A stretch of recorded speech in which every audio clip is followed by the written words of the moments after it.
There we are. Indeed. I think just right now we're still in the second round, to be honest. Of the French team against Team DOM AFFICERAFF. T-Back going with the Snake Clan right here, with P-Drop, his teammate, P-Diop. Gonna learn how to speak out the name right away, so I don't mess it up all the time. And going with the Boar Clan right there, also fairly strong in the in our meta. Not too sure how to play it in a team game, but I'm very sure that I'm gonna learn it this game. Going against Scupper and Caporal Cappuccino, the team DOM AFFICERAFF. Scupper going with the Horse Clan right there, sorry. And Caporal Cappuccino with the Goat Clan. Yeah, Goat Clan, always a good choice, I guess. Aggressive or defensive, you can usually always do a lot if you get your sheeps right there. And T-Back going with the straight clear with Signy right there. Suggests that he would like to do something aggressive in my eyes. Maybe I'm reading something wrong right there. But if you go for the straight clear with Signy, usually you want to get your your territory quite quickly. Therefore, want to build up your eco quite quickly. You have a quite safe build there that doesn't rely too much on the map, and that usually suggests that double ruin for the snake right here. Okay, the boar gets a forest. The boar is also happy. I don't know how much it will rely on osmosis right here. I can't imagine how aggressive they will actually play.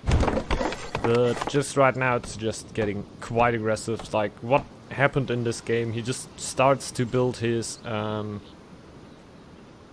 his wood camp and is already double on the ruin right there. Already cleared out the other ruin.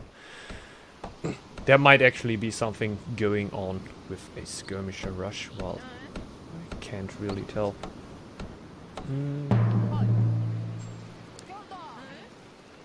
Getting his woodcutter right now. Also running fairly low on his general eco, of course, having the double scouts out, but that shouldn't be too much of a problem. Getting the rune right there should get him quite a bit of lore also at the start. Not interested about the middle, they don't seem to. They seem to be interested about the wolves right there. They might actually clear them out together. He would now have enough wood to actually build a war camp. I'm very interested in if he actually wants to build a war camp. Or will he just run on the tiles that he has right there? Will it be an only boar clear? It might be an only boar clear. Or he is... it seems like he wants to heal up Signy right there and make more use of her. That's a great idea. It's a great idea. The recent healer upgrade, giving them 20% more heal. Maybe he's using that right there. Just give me a little second for a little drink.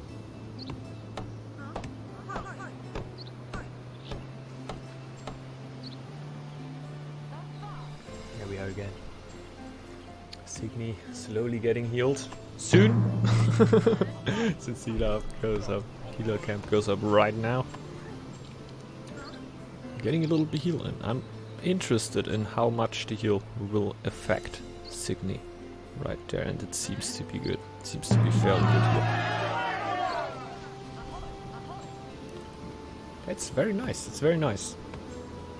Didn't saw it that often, like the really early heal attempt for Signy, but Signy, of course, with a higher resistance than a normal warrior would have at the start. Fairly good to tank some damage right there, and especially in a team game now, able to tank a little bit of the damage for his boar mate right there, who will clear them out with the double warriors there. Also take some damage, of course, but perfect for T-Back, who doesn't even need to build a war camp there at the start, and therefore has a little bit of bonus wood for the very early healers.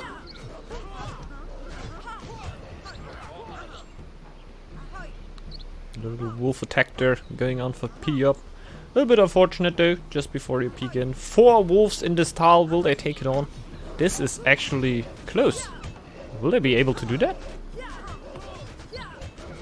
Signy getting fairly low right there, but they seem to be able to do it. Or? Oh, no. Maybe not, maybe not. But it were a close one, and they will be able to clear it out there.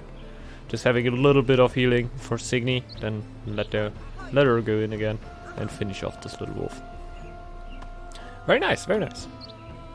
Weren't actually sure if they were able to do that, but yeah, it worked out.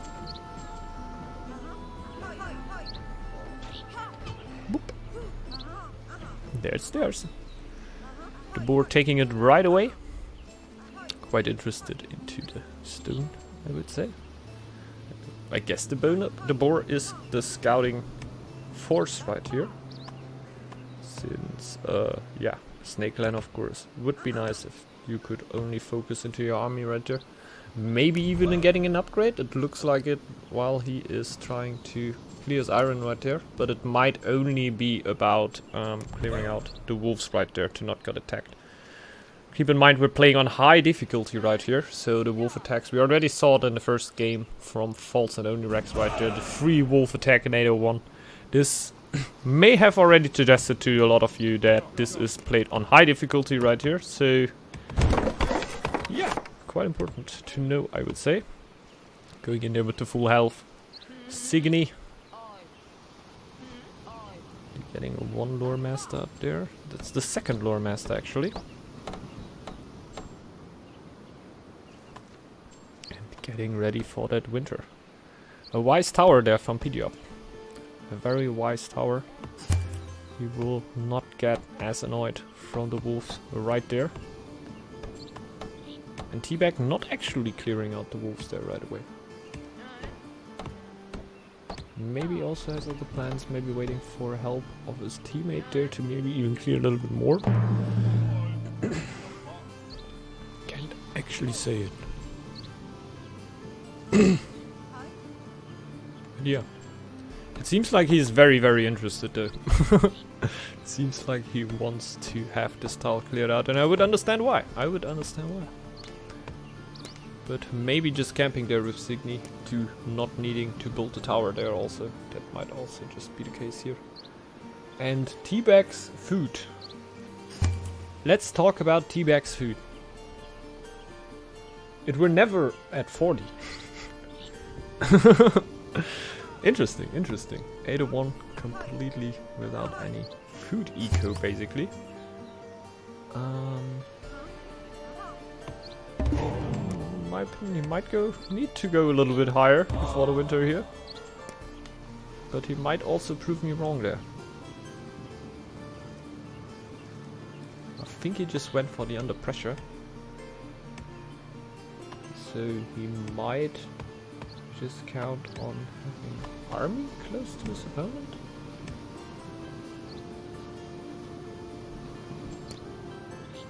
How do you survive that? Tell it to me, guys. How do you survive going with 20 food into a winter? There is a way. There's a way. I can guarantee you that there is a way. Otherwise you wouldn't do it. And it seems interesting. We already saw it at Only Rex at the first game, going with fairly low food into the winter. And yeah, not really eating up his stock right there. And rather going with a low food count into the winter. Yeah, rather keeping himself alive through it. Well, there is nothing that suggests me that anything is going weird here for Teabag. His general eco is looking good. He got his lore. He's obviously worshipping that fairly high. He's also going for the stone, so he might actually be the one upgrading right there. Also makes a lot of sense because a boar obviously is one of the clans that can work fairly good without any upgrades. Well, I don't really think that Teabag is all too aiming at getting his upgraded farm now, finally. I think it's actually more about the scouts right here. I would just thinking that the wolf cave suggested that the boar might be interested in it, but it might just be about not having wolves attacking, what is also fairly fair reasoning, to be honest. But he is definitely interested in pulling those miners back as soon as possible. Also explains why he would go that low into the winter with his food. Because he definitely wanted to have the stone economy going, so he can now send out scouts. Seems to be interested about the borders of the other players, most likely suggesting that the under pressure lure gonna be used right here.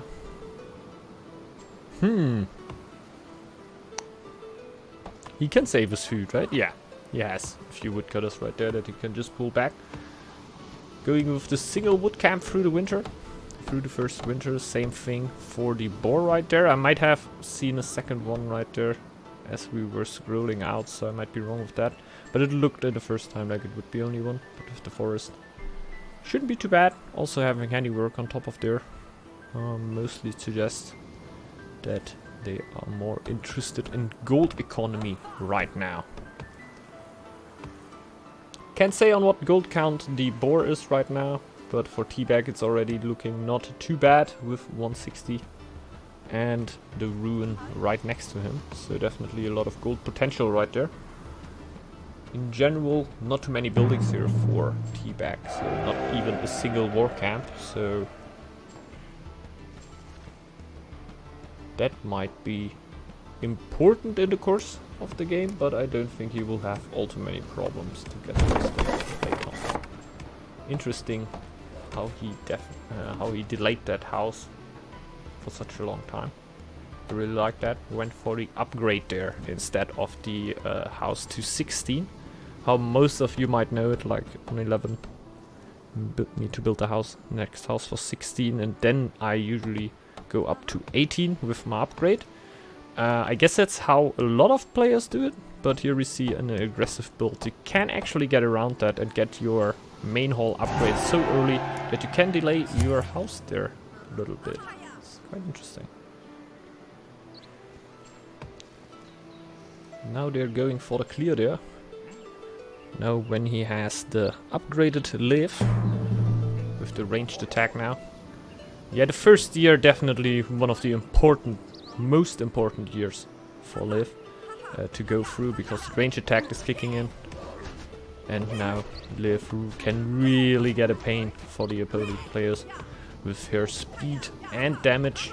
Like the damage obviously getting more and more right there. It's not that insane at the first year, but it is enough to annoy players, and combined with the speed it can just be, yes, it can be nerve-wracking to be honest. But perfect for Snake Hand player. Talking a little bit. Oh yeah, a little bit of tall dancing right there. I like that. Trying to get the last wolf that is low right there. Not a bad idea before it heals up. And now going for the ruin right there.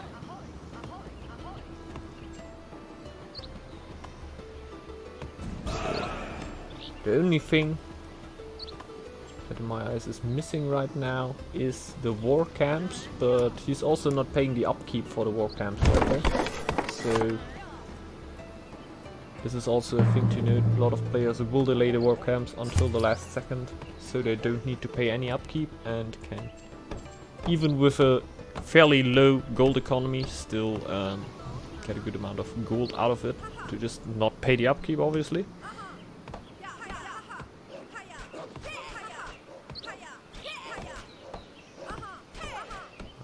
Very nice clearing there.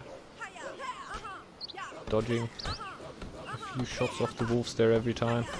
And then getting the damage of Signy in, but is fairly high against wolves right there. He also has the healers up, so healing Signy up shouldn't be too much of a problem for him there. Definitely.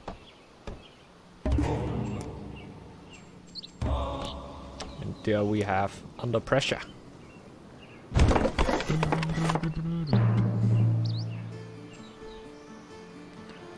And we have the trade Mark built as the first skirmisher camp for the under pressure lore, most likely. So doesn't really. It's not a camp spam. Don't think it's like a rush coming in right now.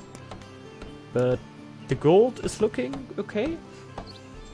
You could do stuff right now. You have the upgraded scouts out. You already have main part of the map scouted. So there will at least be pressure. But only one camp. Always. Okay, okay. Caporal Cappuccino also going for the circle right there. Taking it fairly honest. I don't know if he might be actually aiming towards barricades. I don't know what a goat does. Like a goat with enough sheep can easily go for like a little bit of bonus lore, a little bit of bonus gold, whatever bonus you need basically, because you don't need the villagers on food. But yeah, just having them right there at that time might suggest me that he might want to get this eco upgrades and a few attack upgrades, but I might also be reading that completely wrong. But I feel like there might be barricades on the side of Caporal Cappuccino as soon as the attack comes in. Here we go with the stone trade of the snake.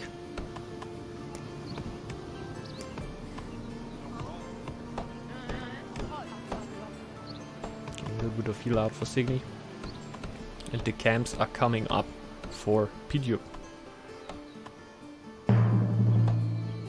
Still 4 for Teabag.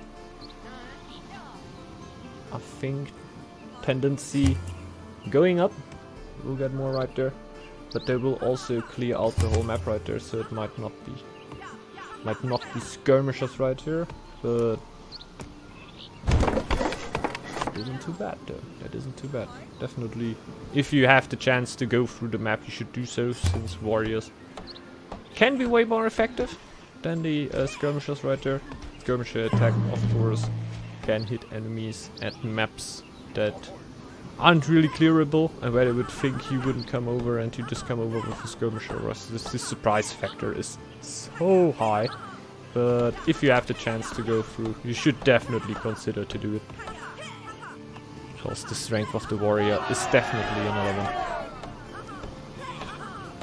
one. Easy clear here for Teabag, getting a few sheep.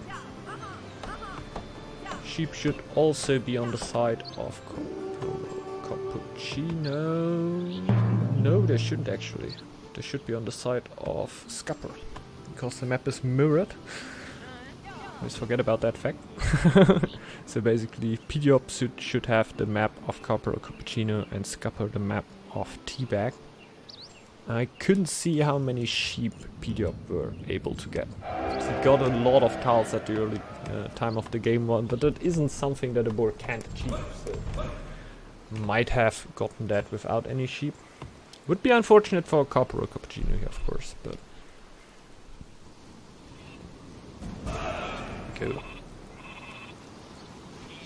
Sheep coming over right there. Will they even? Or one will make it over. We have an insane amount of gold on T-Max and 6 warbands right now.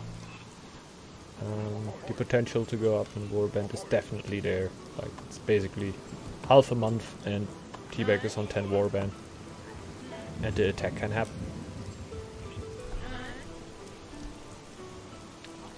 Definitely focusing. Oh, okay. We'll take the 6. We'll take the 6, and he will take the skirmishers too. Interesting, interesting. Coming in there with the skirmishers, definitely get buffed by the under pressure bonus, so that might be the right decision here. I myself always like to have the warriors around. But the damage output of the skirmishers is definitely looking good right there. And the lower price also makes them quite interesting for such an attack. You see the gold amount of a T-Bag is not really hurt right now with the 6 skirmishers. You can easily send more out if needed. Most likely at a later timing, of course, but just right now seems to be a good choice.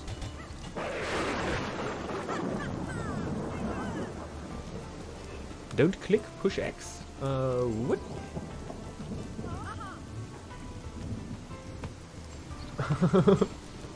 Hello, Mr. Vladen. Let's see. Getting more lore right there. Exactly he is aiming for, but that isn't important. He is definitely aiming for a lure. Don't know if it will actually be the stolen lure, but we most likely will find out right now. And we have fur coats. That makes a lot of sense. That makes a lot of sense. So the fur coats coming in. The other team maybe banking on T-Bag's team not having the fur coats right there. They're already going out again? Doesn't seem like it. The horse clan with a decent amount of army, definitely. Caporal Cappuccino with 3 warriors right there. Not looking too bad either, to be honest. If the barricades already hit, might be hard to go through. There is another warrior coming in. So combined with the war chiefs of the horse clan and the maybe barricades coming in right there, this is a bad timing for a lag.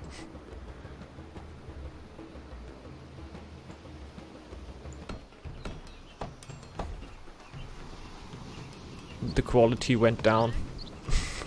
I guess it will catch itself over the time right now. So the quality gets a little bit better. But dang, the game is still going. The game is still going. We lost the fight though. So usually, no, I can't just go that far back as soon as we jumped in. Usually you have a 2-minute buffer that you can go back, but we're not that lucky. But the fight must have gone to Scupper and Corporal Cappuccino, but they didn't push back and killed T-Bag and P-Dop right there. But so I guess it were more or less an annoy attack right there. We're also gonna go a little bit more into the buffer now. Usually if you are a little bit in buffer, it shouldn't be too laggy at least. I can't do anything about the freezes of course, but I think this just right now we're just like a major Steam bug going on. Because the whole chat window just froze. I realized that quite late, that the whole chat window were just frozen. And later on we just... I had the sound of T-Bag going on, but I just saw a grey picture. Never had that going on, but I guess restarting fixed it, so we're gonna roll with it. And we didn't miss all of the game at least. I already thought that it were more of an annoyance attack of T-Bag and P-Dop right there. I'm of course very sorry for the technical difficulties here by the way. It's just very weird sometimes with the Steam thing, and at least I'm quite happy that I could fix it right here, to be honest, and that we can see the rest of the game. So yeah, and that the game didn't end it at this point, of course. And here's like the next attack going on. Like we're on time at least. We're on time. T-Bag now going for a way more serious attack right here, having the 10 skirmishers ready. We see not too many yellow dots coming right now, but there they are. Yeah, they're just a blob, and I know a little bit blind. There are the yellow dots coming in, and I see at least 8 warriors plus chief plus 10 skirmishers and Signy. This is already a strong amount right there. They need to go through those tiles. T-Bag all the time getting a lot of under pressure bonus, by the way, through Signy in this tile. For the people that might not know. This is a fairly strong push. And this push before mostly were there to get the players out of attack, because a goat should usually be able to deal with this kind of attack at this point. But with the attack before, he definitely doesn't have the same amount of gold like he would have without being attacked at 801 already. So this attack could be fairly deathly to to say the least. I think the horse economy could be fairly good because there were a lot of warriors coming out, but maybe also gonna hurt quite a bit through that. I could imagine that. Maybe put a lot more into the defense than T-Bag and P-Dop actually put in the attack right there, and this is basically what you want to do. Just have the attack that strong that you hurt your opponent more. We had a little time jump right there. We're gonna jump back. You didn't saw anything. Yeah, it's Team. It's Team. Not too bad. We have the decolonizing the tile, and I can imagine what will happen at the next time. So T-Bag and P-Dop will now push onto the main tile here. Barricades should be there. I'm fairly sure that barricades is around, but the attack is happening and a lot of villagers are dying. Ooh, das ist... Oh, it's not what you want to see. It's not what you want to see. So many builds dying already before the horse clan can come in and help right there. It shouldn't be enough to fight against this attack. It's gonna depend there. How many villagers are still alive and how many people can the horse clan actually pull over? We have 3 warriors plus war chiefs right there. Shouldn't be enough. Shouldn't be enough. And already the skirmishers work basically like warriors with the upgrade on it. They can run behind you. I learned that also the hard way with losing Egil quite a few times. But yeah, that were the game right here. That were the game. We didn't lose the last fight though. This is already quite nice that we could see the end of the game right here. I'm very sorry about the technical difficulties that were so bad that it just came in the wrong moment right there. But in general, a very nice game here. Nice little annoy attack. How can you say attack?